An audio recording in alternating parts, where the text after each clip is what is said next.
Бас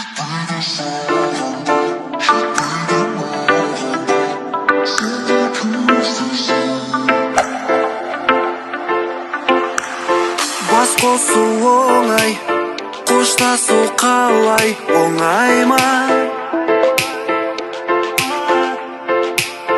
Кездесу үшін, жүздесу үшін жоқ айла.